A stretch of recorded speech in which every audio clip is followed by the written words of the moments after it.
Alright guys, and welcome to an Azir ranked game. I'm playing Azir Top in Grandmaster Elo. This is going to be pretty interesting. The idea is to try and find out if Azir Top can be made work. What is Fiora doing here? Interesting. Interesting what she did there. I wanna get that level 2 here. I got it. Okay, that's good. Yeah, can Azir Top work? Is it even strong perhaps in certain matchups? How can you make it work? What are the general ideas there? She's just so dead there, isn't she? Holy shit. Yeah, but she's so dead there. I think Nidalee kind of took a poor pathing though. She should have like took a bit more of an angle.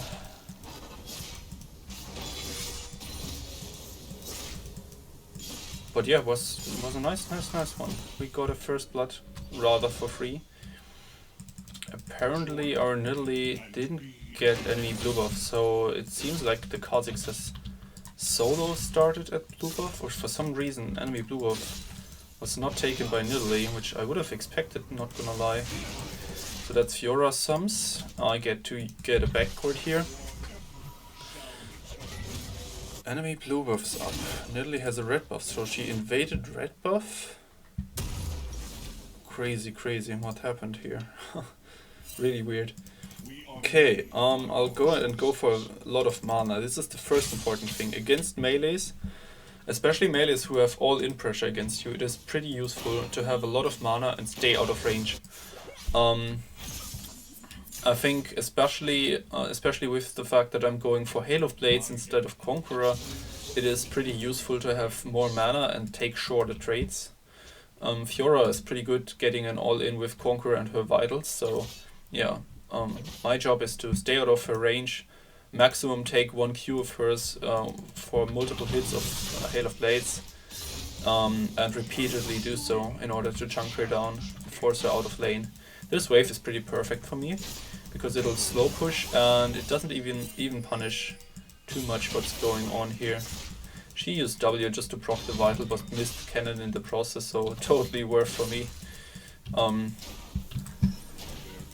Yeah, I need to thin out the wave here in order to deny her any chance of crashing it into the turret, which would reset the wave and get her slow push into her direction again. Pretty important to keep that in mind, the wave management in melee matchups. Look at her HP now. She can hardly ever contest me here.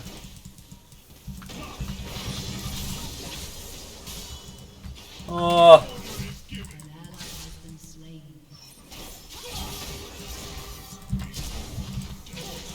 Holy, she healed so much with the stacked Conqueror there. My lord, I was surprised. I thought she would just die through triple basic attacks from Hail of Blades, but no, that was not the case. How is this wave situated? It will slow push to me. Okay, so that means I go back here. It doesn't matter to me that I lose 2 to 3 minions here. I can go back, TP on the cannon minion to deny the cannon minion from auto-attacking, which means it'll deal no damage, which means the major damage source of this wave is gone for a bit. That, in the end, forces the wave to get chunked stronger by enemy wave than dealing return damage. She can't even go at me anymore because I'm level 6 by now. This Fiora's lane is doomed. It's quite over. I have a freeze, I have level 6 advantage over her. She doesn't have flash, it's pretty bad. What I'll do is I'll try and last it with basic attacks whenever possible. And just keep the wave like this. Look at the chunks that I do.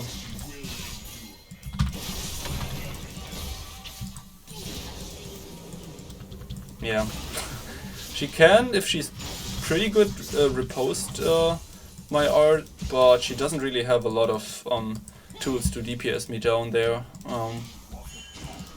So yeah, And normally people don't react that good as Fiora, so it's a rather possible play. This game is basically snowballed here from the top side. I can once again back on this wave because it is stacked up much earlier than the enemy's wave. No, I can't, dude. This is bad. She hits level 6 soon. I have to base here. I'll actually go Magic Pen Boots. She has no MR whatsoever, so every trade I take deals even more damage. The reason I didn't support my Nidalee there is Fiora was going to hit level 6 soon, and if I take too much time helping out my jungler here, she gets to stack up the wave, push it in, and I have to stay for the wave then, which is extremely risky versus her level 6 and me not having shopped yet, so, and me being 3/4 of my HP or so. And look at how she's like trying to play it aggressive. She has no riposte anymore, so I guess. But Nidalee is not prone to hitting a lot of spears.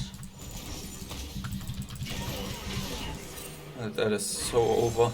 This game is snowballed beyond belief. Fiora is basically not able to do anything here. The question is, should I push in or not? If I don't push in, I snowball the wave, the game, or like snowball the lane even further, and thereby maybe get to a point where I'm 1v9ing this quicker. But if I push it, I get to move on the map a bit more, so I'm not certain. I think I'll just stay and have my own lead snowballed.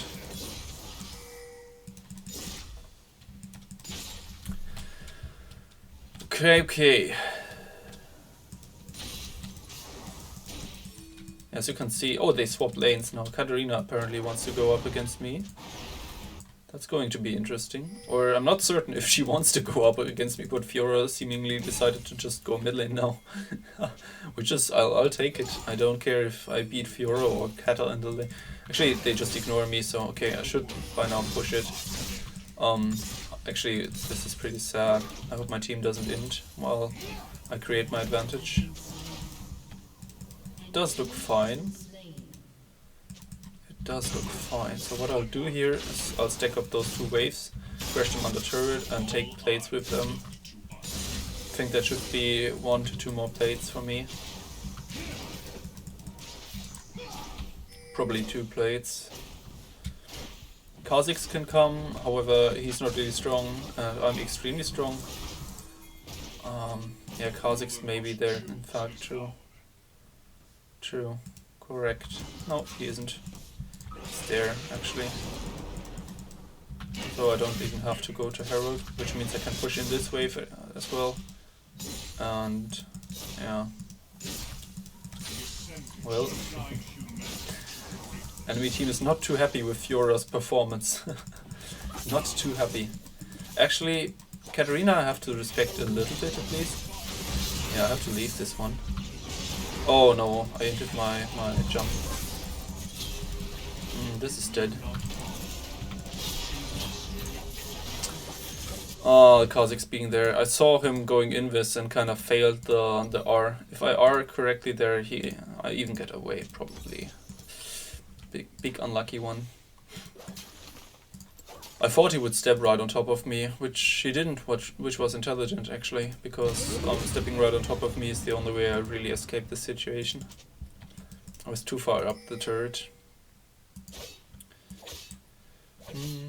But it doesn't really matter, to be honest. I'm way too snowballed, way too fed.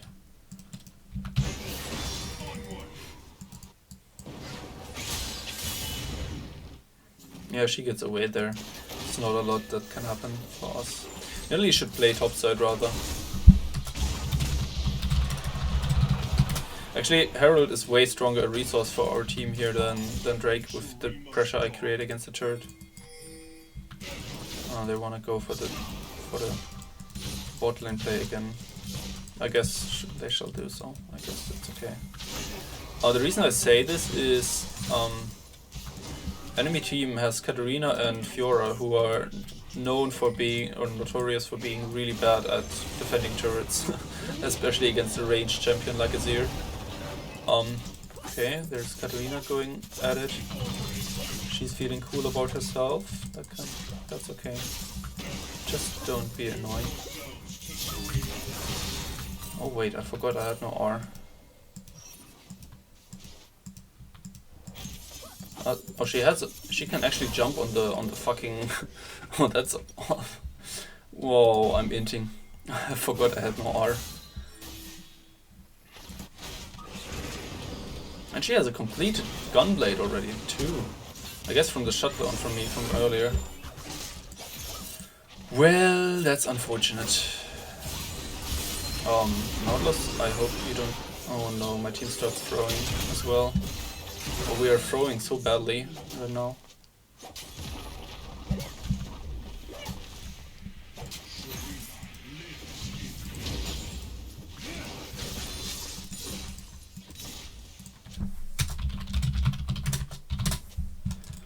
She should really play top set, like I'm our most fat member right now.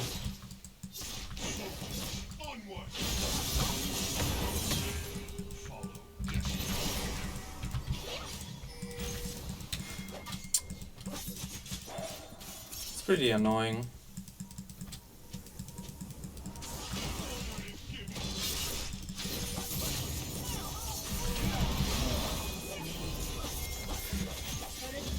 Oh my lord, mid lane would have been so much easier for me because the lane is shorter and I can get to turret quicker than top lane.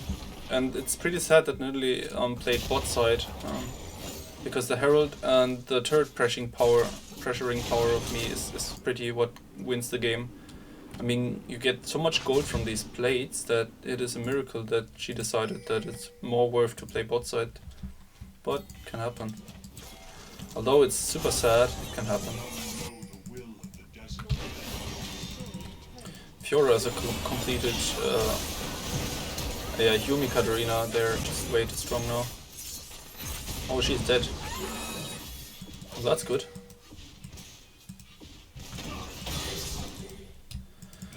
But we still haven't gotten a turret on the top lane, which is what is really depressing. That turret should have been gone. Okay. So, young lady, what's your plan here?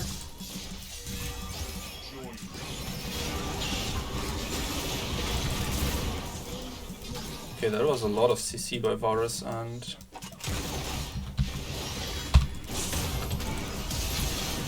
Oh well. That's both songs.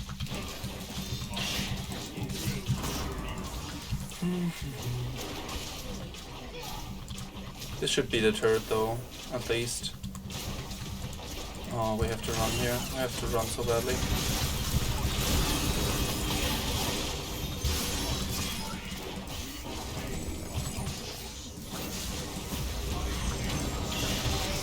Okay, I guess this is so much a back and forth. It's pretty hilarious.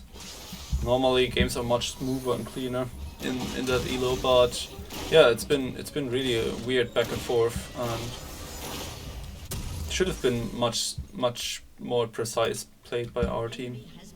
Oh, nice! I get an assist from the turret, and the Varus just sniped her with a Q. Beautiful.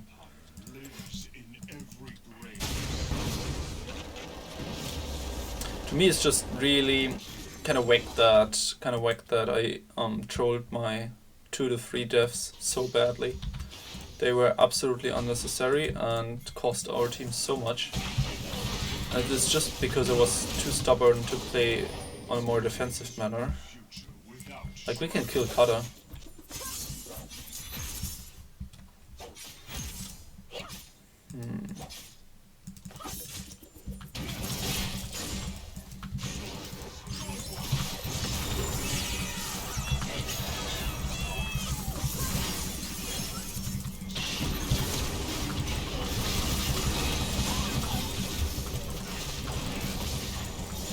Oh my lord, I lived that even.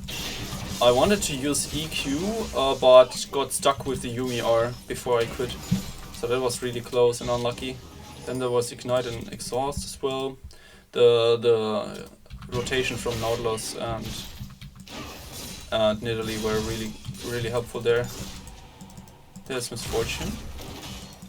I don't free hit her yet.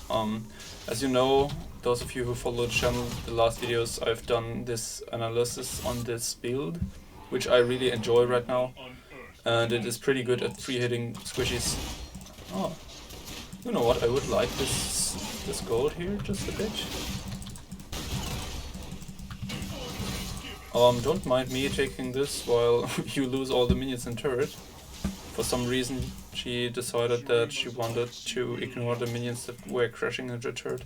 Kata's still staying with Yuumi, so that's actually pretty good, because right now they're not getting kills while they're sharing XP. And that's something that is pretty in for them, to share XP on Kata. This actually hit me. On a really aggressive day I would have committed for punishing her now, but... Oh fuck, I shouldn't have based. Okay, well now I have to sell the pot. It's not too bad, but I should have waited just a bit. This next wave would have made it unnecessary to sell anything. I think they just kill her, no? Oh well, the heals are pretty disgusting. But she's dead, at least. Kha'Zix flashed. The Yuumi should be dead. She is. Kha'Zix will kill them. Oh, Corki deals a lot of damage at least, so I don't think Kha'Zix can deal with him yet. Nice. Okay, this is the second needlessly large rod, which is the pivotal point, as I would say. It is basically the moment where the damage just scales up and up and up. Oh, okay, that was just a timeout on her W. I think that's the W, the trap by Nidalee. Yeah, but these items are where the fun part begins. Fiora is still farming. I have to back here, yes, too deep.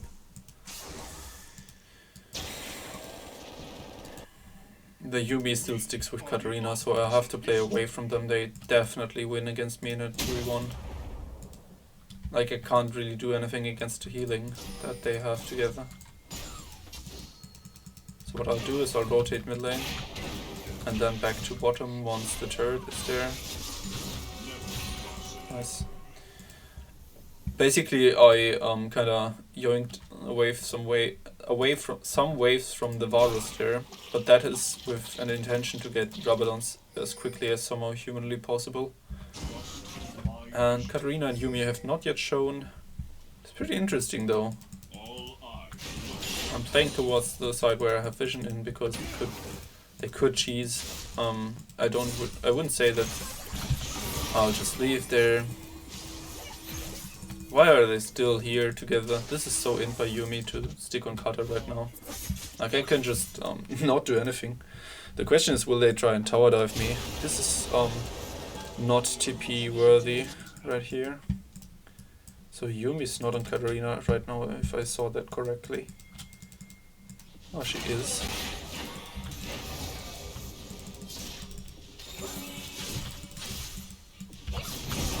Okay, well. What the fuck are those two clowns doing? What? My lord, what is their plan? What the fuck? Like, you're so deep in, what are you gonna do now? Like, what? How's this? I mean, I kinda trolled because I was at disbelief at what was going on with them. How they were actually thinking this is a legit play what they're doing there, but still. Why are they? And why is my team now running in? I mean, yeah, okay, but still, what the fuck were they chasing me through there? Like, they could have just chilled. That's the reason I'm so at disbelief, because Yuumi should never, ever waste so much time on that Katarina who wants to actually go and side lane on her own, because she gets solo XP and solo gold there. There's no point for them to chase me so hard. If I were playing like with slightly respect to what they're doing, I would just dash away and let them end their time around there, but man, that was so weird. It was so incredibly pointless, that play. The only point was to... No, I don't see a point actually. It only works because I'm willing to allow it. And even if it works, they wasted too much time.